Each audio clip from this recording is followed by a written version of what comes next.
Assalamualaikum warahmatullahi wabarakatuh. Kembali lagi di acara Ngopi, Ngobrol bareng Ges Khalifa. Kali ini kita sudah berada di Sekolah Rakyat Ancol, tidak berada jauh di daerah Ancol tentunya. Dan obrolan kali ini bersama narasumber kita bersama Ibu Nahdiana, Kepala Dinas Pemprov Pendidikan dari DKI Jakarta. Dan seperti apa diskusinya siang hari ini? Langsung saja kita simak bersama-sama.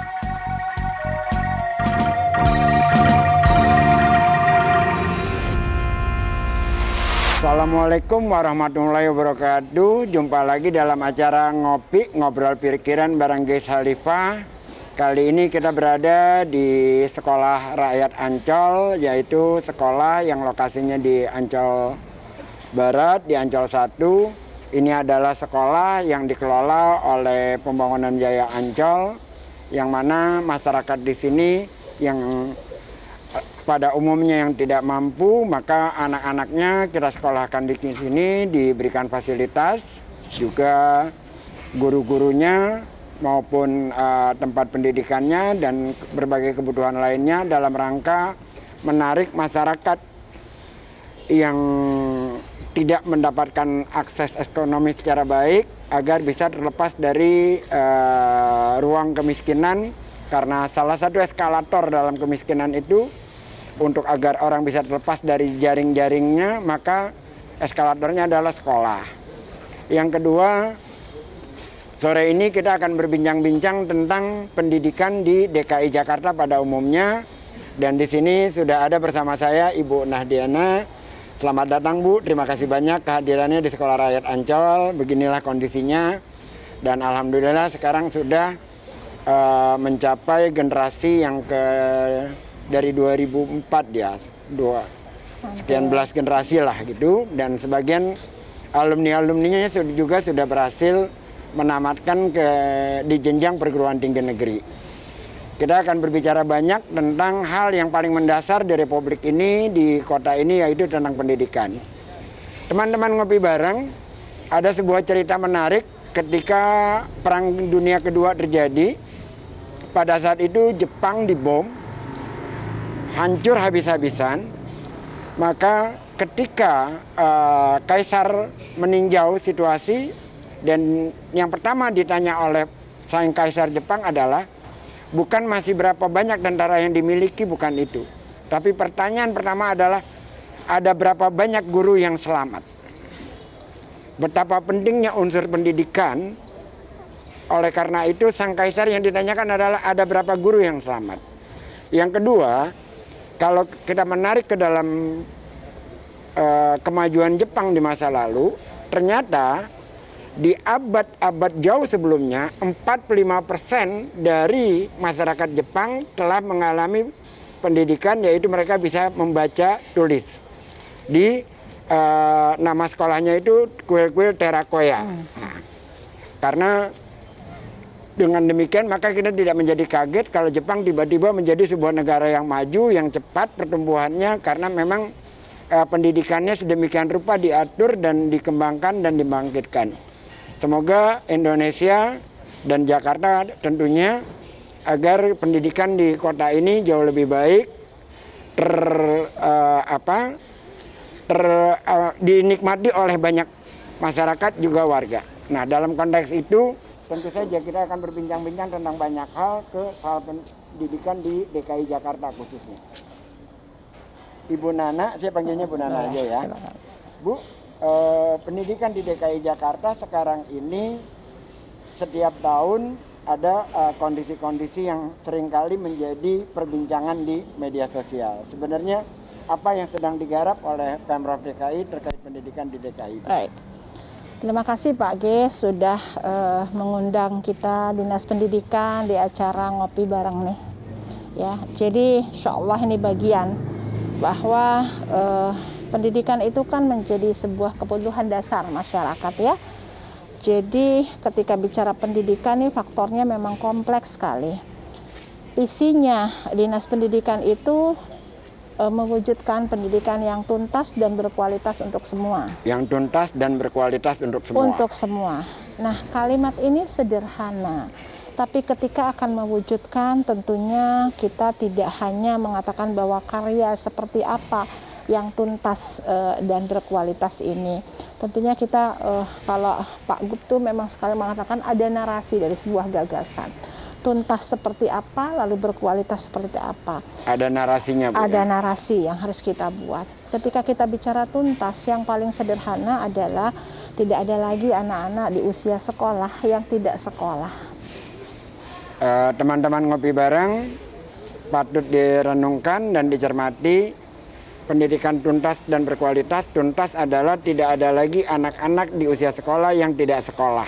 Jadi itulah penerjemahan daripada pendidikan yang tuntas. Silakan, Bu. Itu yang paling sederhana, paling ya sederhana. Pak. Jadi ketika bicara kualitas, yang paling sederhananya adalah bagaimana pendidikan di DKI Jakarta itu bisa punya kesetaraan, bisa disejajarkan. Tidak hanya Jakarta sebagai kota yang metropolitan seperti ini, tapi bagaimana mempersiapkan anak-anak didik kita untuk sekian tahun ke depan, merenda masa depannya itu dengan kualitas yang dibutuhkan. Jadi kita tidak bicara dimensi mendidik itu pada masa kini, tapi kita bicara masa kini dan kita mempersiapkan.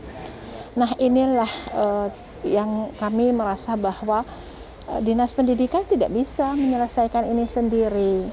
Semangat kolaborasi Jakarta sebagai kota kolaborasi ini selalu kita luncurkan untuk menyelesaikan visi ini.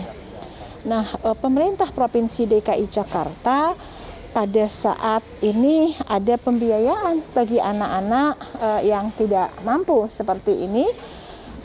Lewat pada saat KJP Plus ini tambahannya adalah bagaimana anak-anak yang di luar sekolah, anak-anak yang putus sekolah dia bisa masuk ke sekolah. Itulah pada saat KJP Plus ini kita gulirkan, itulah yang kita cari. Nah, anak-anak yang putus sekolah masuk ke sekolah tadi agar dengan keterbatasan yang mereka punya, Bapak tadi katakan adalah eskalasi, pendidikan itu sebagai eskalasi. Kami juga, Pak Gub mengatakan bahwa transformasi pendidikan di Jakarta ini harus menjadi sebuah eskalator. Bagaimana ada kenaikan kelas untuk anak-anak. Nah, kami memang concern, Pak. Concern kalau pendidikan kan memang berlaku untuk semua. Tidak hanya kaum yang dikatakan secara sosial ekonomi tidak mampu semua. Tetapi kesetaraan proporsional ini yang memang untuk sekolah-sekolah negeri yang demikian terbatas. Maka pemerintah Provinsi DKI Jakarta tidak hanya pembiayaan personal. Saat ini kita mulai dengan penerimaan peserta didik baru, bagaimana seluruh seluruh SMA di Jakarta pada beberapa tahun ke depan akan mempunyai kualifikasi yang tidak punya kesenjangan seperti saat ini. Saya potong sedikit, Bu. Teman-teman ngopi bareng. Ada dua kata yang menarik dari pengantarnya Bu Nana tadi, kesetaraan dan kolaborasi. Yang pertama, saya ingin menajamkan tentang kesetaraan. Di Jakarta ini, sebagaimana kita tahu, sekolah dan di lain-lain tempat, akses kepada sekolah baik, bermutu, dengan segala macam predikatnya itu selalu saja menjadi miliknya kelas menengah. Lantas yang di kalangan kelas bawah dengan sekolah yang apa adanya hingga terjadi kesenjangan sosial bahkan di dalam lingkup sekolah itu sendiri, gitu loh. Dan tentu saja ini menjadikan ketidaksetaraan di dalam menjangkau terhadap sekolah di Jakarta bagi masyarakat yang dalam tanda kutip yang kurang mampu. Dan dalam konteks ini saya ingin bertanya untuk lebih jelas, kesetaraan yang seperti apa, Bu, yang sedang digalakkan di DKI Jakarta ini, Bu? Paling tidak ukuran kita, Pak, gitu ya.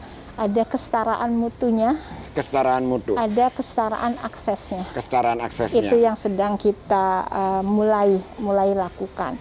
Jadi ketika bicara kesetaraan mutu tadi bahwa pendidikan itu tidak hanya mutunya menjadi tinggi gitu kesenjangannya. Jadi ada sekolah yang masyarakat favorit betul sekolah itu. Lalu dengan sekolah peminatnya ya boleh dikatakan ya biasa-biasa saja. Iya.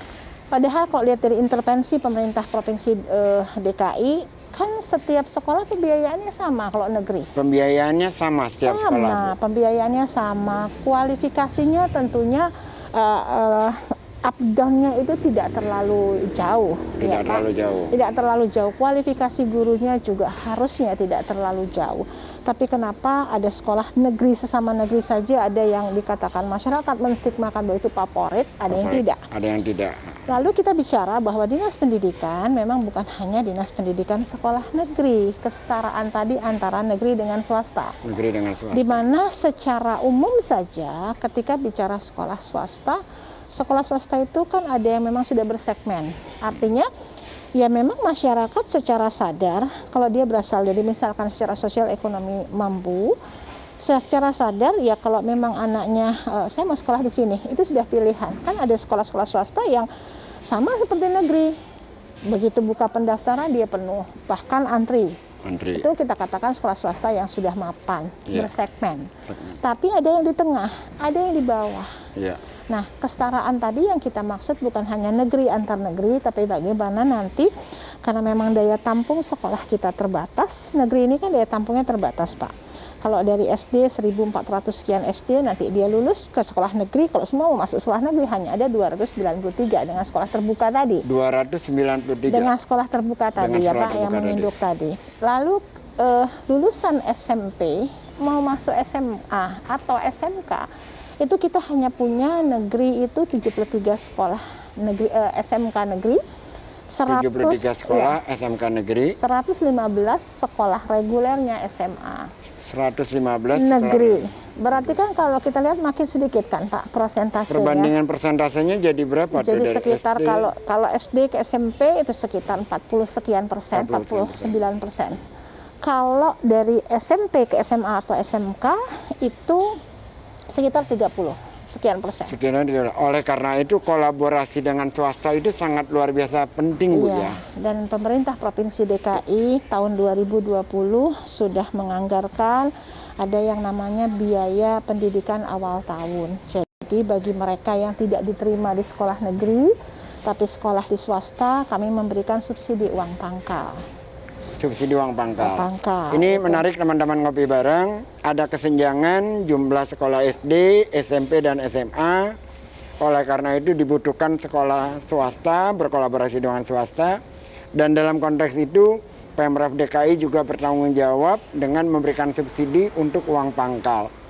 Saya kira ini bukan lagi sekedar jargon ya dari yang selalu didengungkan oleh Gubernur DKI bahwa di semua program, di semua tujuan yang ingin dilakukan adalah titik terpuncaknya, titik tertingginya, tujuan akhirnya adalah keadilan sosial. Saya kira begitu Bu ya. Iya, betul. Keadilan sosial untuk seluruh masyarakat ya. Jadi teman-teman ngopi bareng, bagaimana DKI melaksanakan program sekolah ini juga tidak hanya mendahulukan yang negeri, mengebelakangkan yang swasta, tetapi ini inline berbarengan bersama. Silakan Bu.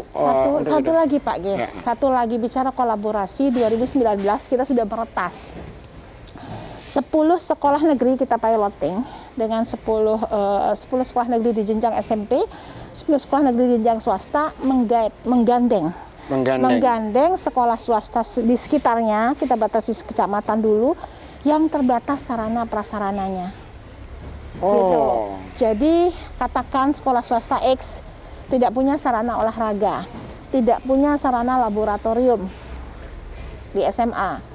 Sekolah negeri di sekitarnya ada yang ya memang sekolah negeri itu secara akreditasi semua mereka punya fasilitas, ada labnya, ada sarana olahraganya. Nah sekolah swasta yang dikolaborasikan anak-anaknya menggunakan sarana itu berbarengan. Berbarengan. Jadi bukan sekedar sekali tapi terjadwal. Jadi kalau jadwalnya anak saya, katakan saya siswa di sekolah X tadi, jadwal olahraga hari Selasa saya akan pergi ke sekolah negeri itu untuk guru olahraganya belajar olahraganya di sana. Jadi tidak terpilah Bu ya? Tidak terpilah. Tidak terpilah. Jadi itu yang memang kita sampaikan, dan kita akan kembangkan ini bukan hanya pada piranti kerasnya, bukan pada hanya sarananya saja. Gurunya, manajemen kelasnya, dan lain-lain. Jadi saya juga tertarik Pak Ges dengan sekolah rakyat ini gitu ya. Terima kasih. Ketika saya diundang berarti kami juga tadi sudah juga bincang ya sedikit dengan para pengelola sekolah ini yang hari-hari di sini. Ini kan bagian, kami malah berterima kasih. Artinya sekelompok komunitas yang dengan nilai luhur mengajak anak-anak sekitar sekolah, lalu ini sebenarnya kan fungsi penyelenggara negara sudah terbantu. Sudah terbantu, dan inilah yang akan kita kolaborasikan ke depan. Tentunya pasti ada hambatan tadi, ada mungkin ada aturan yang belum bisa, ini nanti kita akan retas dengan begini, bahwa seluruh anak Jakarta tadi dia tuntas, dia punya kualitas. Karena kita ingin juga Pak G, selain kolaborasi ini, dibalik nih sekarang bicara sekolah ini punya kelebihannya A, itulah akan mengkolaborasi. Jadi bukan terbatas antara negeri ke swasta menjadi induknya, tapi tadi swasta-swasta mapan pun yang ada di Jakarta, ketika dia punya kualifikasi baik, kita akan menggandeng untuk mengkolaborasi sekolah-sekolah kita, bisa jadi sekolah negeri yang tadi Pak Ges bilang ketika saat itu ditanya ketika perang tadi, gurunya masih ada nggak gitu. Karena inilah tentunya kita bicara pada sumber dayanya setelah itu, bahwa kita sedang concern budaya belajar, budaya kolaborasi, apalagi habis pandemi ini banyak yang harus kita intervensi terhadap proses pembelajaran yang hilang pada anak-anak gitu. Jadi saya ingin bertanya dalam konteks yang berbeda nih. Kebetulan saya juga mengelola sekolah di Pasar Minggu sana. Lantas dalam waktu tidak terlalu lama, sekolah itu menjadi salah satu sekolah terbaik di Jakarta. Rankingnya di DKI itu setara dengan Penabur, setara dengan perguruan Cikini. Ketika saya menggarap itu, awal pertama kali yang saya pikirkan adalah kesejahteraan guru. Jadi kalau saya ditanya kenapa sekolah ini begitu cepat, karena gurunya tidak lagi berpikir bagaimana kalau punya anak, anaknya sekolah di mana, tidak, tapi anaknya sekolah di tempat kita dan itu gratis. Kesejahteraannya relatif baik. Terus untuk mereka mengambil S2 kita berikan pembiayaan. Dalam hal yang semacam itu dulu sekali Bu, cerita tentang guru di SMA negeri itu merana. Hidupnya pas-pasan. Terus sambil jadi guru ya sambil jadi ojek sepeda, ada macam-macam kisah lagi. Dan kalau saya ingat ke masa lalu itu, pada umumnya sekolah terbaik di Jakarta itu adalah sekolah SMA atau SMP Katolik yang terbaik. Karena pola pendidikan yang disiplinnya luar biasa bagus, dan kita bisa mencontoh dari yang semacam itu. Saya ingin kembali kepada soal kesejahteraan guru dulu nih Bu, pertanyaannya. Apakah kesejahteraan guru di sekolah-sekolah di Jakarta sudah membaik? Kalau guru kita menghitungnya sama dengan kalau dia negeri, kalau dia ASN Pak, itu sama dengan kita di birokrasi, di struktural. Kenapa? Mereka dihitung istilahnya tunjangan kinerja mereka dari kinerja mereka. Jadi kalau bicara standarnya DKI, alhamdulillah Pak Ges, boleh ditanya ke guru-guru, kalau kita bilang apakah sudah sejahtera, berarti ada standarnya nih. Kalau kita standarkan misalnya dengan teman-temannya di daerah lain, pasti orang mengatakan enak guru Jakarta gitu. Oh, sudah sejauh itu Bu? Ya, artinya secara tunjangan kinerja daerah mereka juga sudah kita standarisasi, dan ini terus kita lakukan terus perbaikan agar kinerjanya muncul. Itu yang pertama. Kalau mereka bukan ASN, kita sudah membayar mereka yang di upah minimum provinsi gitu, minimum provinsi. Kalau yang bukan Iya, ASN. istilahnya kalau guru itu kontrak kerja individual gitu.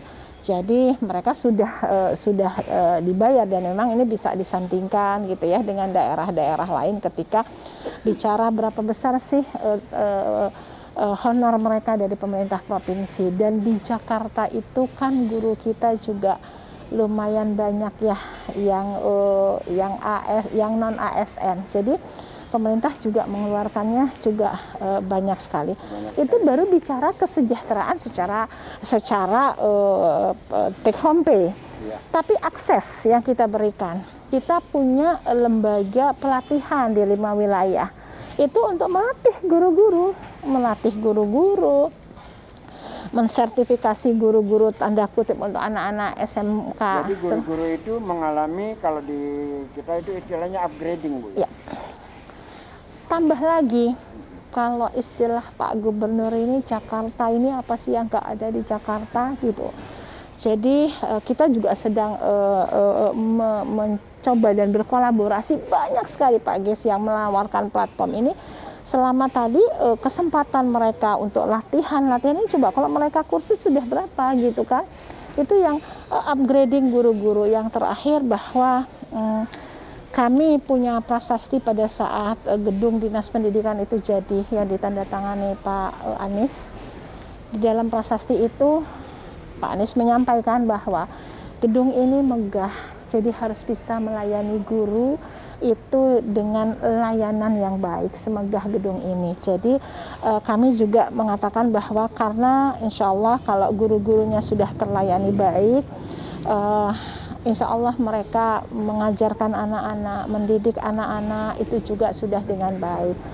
Walaupun kami terus bebenah dengan jumlah guru negeri dan swasta sekitar 82.000 jumlah pendidik, pasti tidak mungkin mengatakan semua sudah baik, tapi ini berjalan dengan baik. Bahkan ke depannya pengurusan administrasi, karena memang kami punya tantangan Pak. Selain meningkatkan kompetensi para kepala sekolah, meningkatkan kompetensi guru, kami juga punya tantangan bagaimana menyederhanakan administrasi yang jadi bagian. Teman-teman ngopi bareng, saya ingin menarik pernyataan tadi. Gedung ini megah dan bagaimana gurunya pun terlayani, itu kan. Ada yang saya kutip dari pernyataannya Pak Gubernur, tapi ini bukan pada saat dia menjadi gubernur, tapi pada saat dia masih menjadi rektor. Penghargaan kita kepada guru adalah cermin penghargaan kita kepada masa depan. Jadi dua hal itu seperti dua sisi mata uang. Jadi bagaimana kita menghargai guru, itulah cermin kita menatap masa depan. Itu luar biasa sekali. Dan kalau kita mendengar dari Ibu tadi, bagaimana kesejahteraan guru dipikirkan, tidak hanya guru ASN tetapi juga yang non ASN, juga bagaimana administrasi guru-guru terlayani. Karena memang, tapi kalau ini kasusnya kasus di nasional Bu ya, tentang sertifikasi guru kan itu masalah, tapi kita tidak akan bahas di sini karena itu persoalan di pusat lah ya. Tapi kalau di Jakarta insya Allah masalah itu nggak terlalu problem lagi lah sekarang ya. Insya Allah Pak, guru, insya ya. Allah, insya Allah. Akan tetapi ada yang saya ingin mau tanyakan Bu, agak sedikit sensitif, boleh Bu? Suka rame tentang gaji guru honorer Bu. Ya. Nah, silakan Bu. Gini, jadi kalau gaji guru honorer tadi saya katakan Pak, sebetulnya ini kan persoalan ketika kita akan menyelesaikan persoalan tidak langsung menggunting, memapas gitu ya Pak ya, gitu.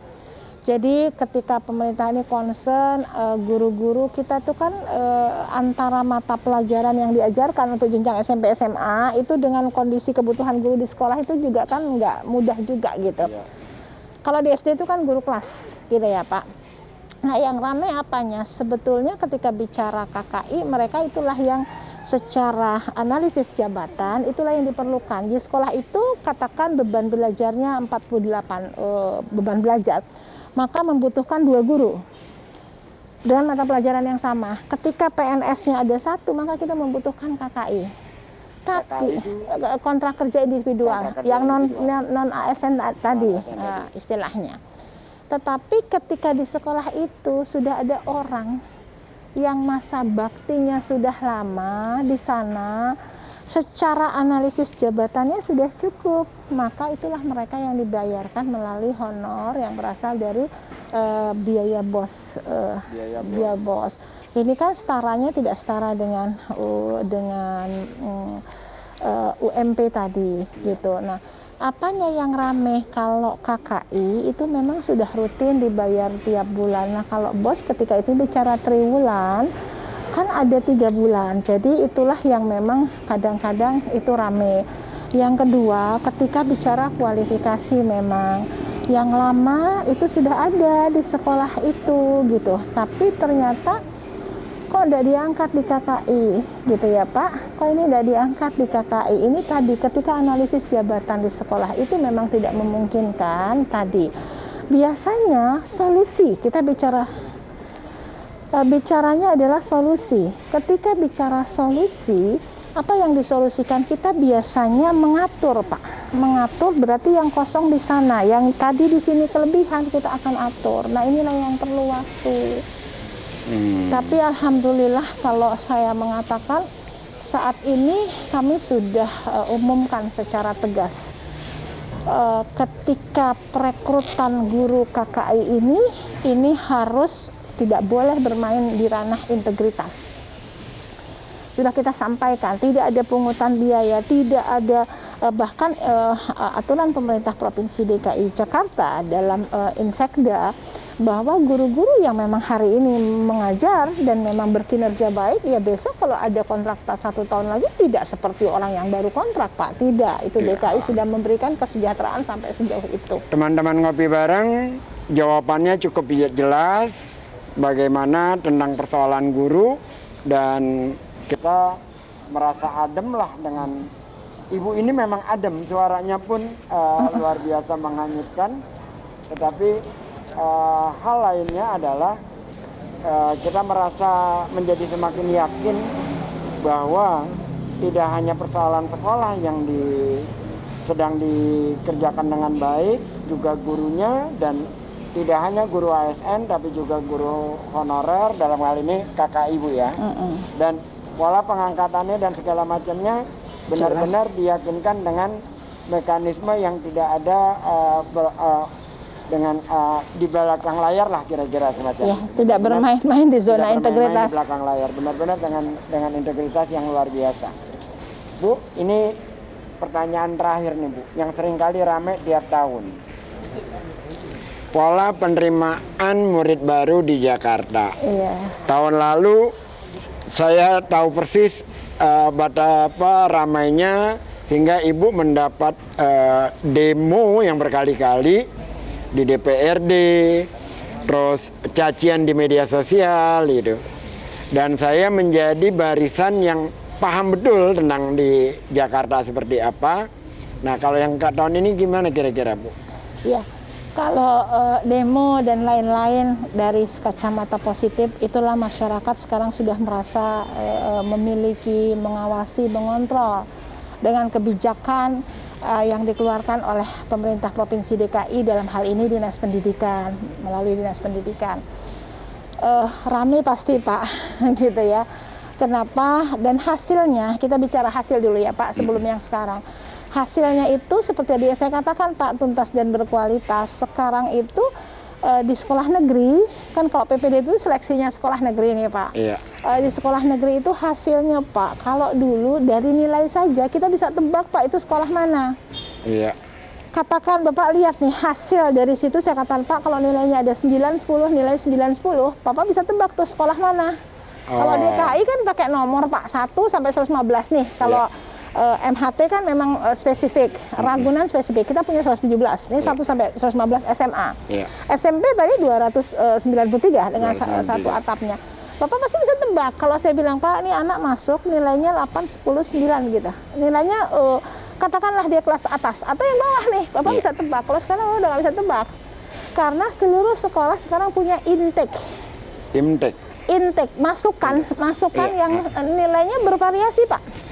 Ada nilai dikatakan nilai batas bawah, ada nilai batas atas. Ini sudah bervariasi. Artinya apa? Kita sekarang sedang memasukkan seluruh sekolah dengan kesempatan yang sama Kepada seluruh warga seluruh, Jakarta. Pak. Kita tidak katakan bahwa punya anak yang tidak mampu, nggak boleh juga kan. Sekolah negeri ini kan bukan anak tidak mampu, tapi proporsionalnya sudah kita lihat anak yang nilainya batas bawah, ada batas atas di antaranya. Kalau dulu kan ada yang miring ke sini, grafiknya ada miring ke sini. Itu dari sisi itu. Dulu ramainya kan ini usia atau tidak. Sebetulnya jalur PPDB itu ada jalur prestasi. Iya.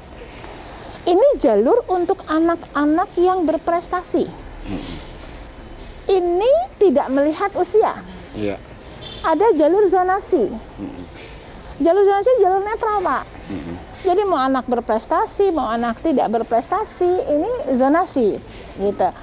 Ada jalur afirmasi, gitu ya, anak-anak yang secara afirmasi itu perlu.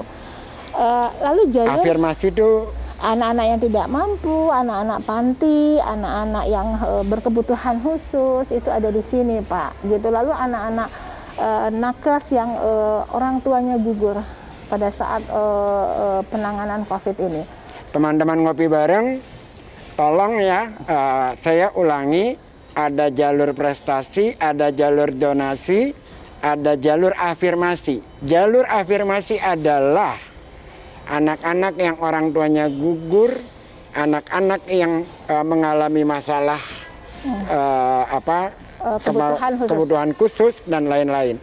Anak-anak panti. Anak-anak panti, anak-anak itu red yang carpet, Pak. Itu red carpet, tidak red pakai carpet. seleksi. Ini artinya apa? Ini artinya keadilan sosial sedang ditegakkan di kota ini.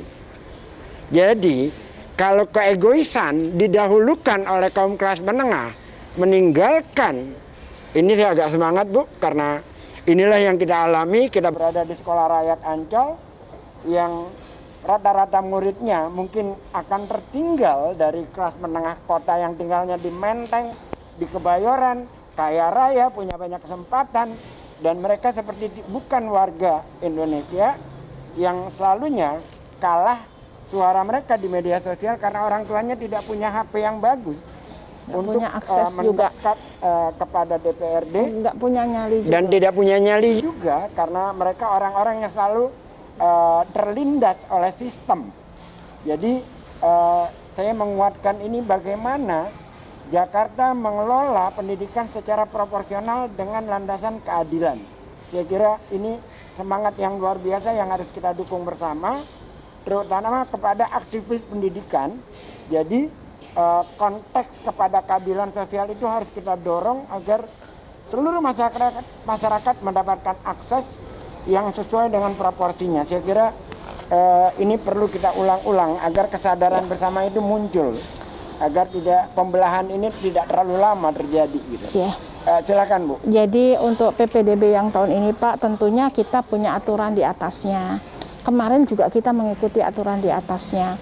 Aturannya itu sekarang kan di Permendikbud nomor 1 tahun 2021 ini sudah mengatakan bahwa jalurnya tadi masih tetap. Nah, itu diserahkan oleh pemerintah daerah karena kondisi daerah itu berbeda-beda. Jadi yang ke depan bagaimana jalurnya tetap Pak, ada jalur prestasi, ada jalur zonasi, ada jalur afirmasi, lalu ada jalur tadi yang terakhir adalah perpindahan orang tua. Iya, perpindahan orang tua dan anak guru. Tadi Bapak bilang tadi guru yang saya katakan anak saya ada yang usia SMP. Saya mengajar di SMP. Anak saya masuk di SMP tempat saya mengajar. Supaya itulah penghargaan tadi terhadap guru. Jadi di situ. Nah ini besok juga demikian Pak. Dan yang jelas insya Allah dari masukan-masukan yang kemarin tentunya akan kita lakukan perbaikan-perbaikan, penyempurnaan. Tapi masyarakat insya Allah bahwa pemerintah Provinsi DKI melalui Dinas Pendidikan itu tidak akan ada diskriminasi dalam pelayanan pendidikan. Bahwa pendidikan untuk semua bagi mereka yang berada dari keluarga ekonomi mampu dan yang tidak mampu itu akan kita layani yang sama. begitu. Lalu kalau anaknya berprestasi, misalkan ya masuklah jalur prestasi. Lalu ketika konsep zonasi ini anaknya adalah mendekatkan rumah, inilah sedang kita lakukan penyempurnaan. Konsepnya sama dengan kemarin gitu ya Pak. Lalu yang berikutnya adalah jalur afirmasi, juga konsepnya sama, dan kita lebih ingin bahwa kan antara tadi karena terbatas, mau seleksinya kayak apa juga Pak, ada yang tidak diterima. Ya karena kemampuannya itu kan tidak Ya. tidak sama Dan tadi, jumlah kita sudah apa pemerintah ketika menghadapi ini, apakah membangun sekolah dan lain-lain. Saya katakan untuk saat ini pemerintah Provinsi DKI Jakarta tahun 2020 sudah kasih Pak BPAT, biaya pendidikan awal tahun tadi, uang pangkal. Tahun ini juga sama bagi mereka yang memang, nah tetapi kan kita juga tidak ingin ini jadi bagi-bagi dana. Iya. Kita ingin ini kita perbaiki untuk tadi kesetaraan antara swasta dengan negeri yang sedang coba juga jajaki perbaikan. Insya Allah bahwa Jakarta berkomitmen tadi bahwa pendidikan ini adalah kebutuhan dasar masyarakat, maka kita ingin seluruh lapisan masyarakat itu bisa terlayani dengan baik di Jakarta ini. Bu Nana, terima kasih banyak sudah hadir di acara kita. Terus terang saja dengar pembicaraan Ibu, saya terhanyut karena saya juga aktivis pendidikan yang dalam tanda kutip, walaupun saya tidak memahami terlalu detail Bu ya, tapi rasa keberpihakan itu seperti terpuaskan dengan kehadiran Ibu, dengan penjelasan Ibu tadi. Moga-moga saya berharap Jakarta ke depan juga walaupun sudah ditinggalkan oleh gubernur yang sekarang, tetap saja memberikan pemihakan yang semacam ini kepada pendidikan masyarakat di Jakarta, khususnya dalam akses kepada pendidikan oleh masyarakat miskin.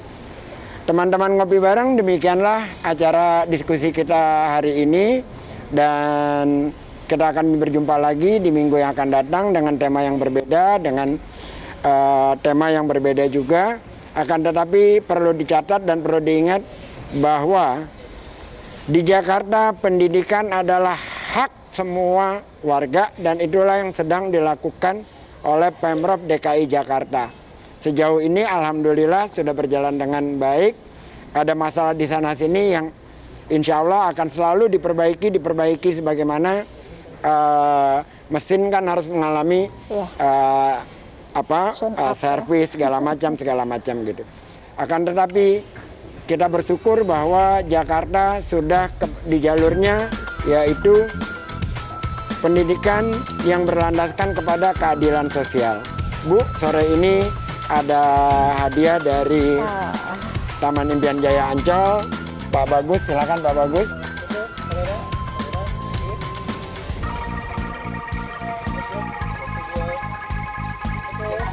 Terima kasih. Insya Allah jumpa lagi di kesempatan yang akan datang. Assalamualaikum warahmatullahi wabarakatuh. Baik Ancol Lovers, demikianlah ngobrol pikiran bareng Ges Khalifa kali ini, tepatnya di Sekolah Rakyat Ancol, dan selamat menyaksikan.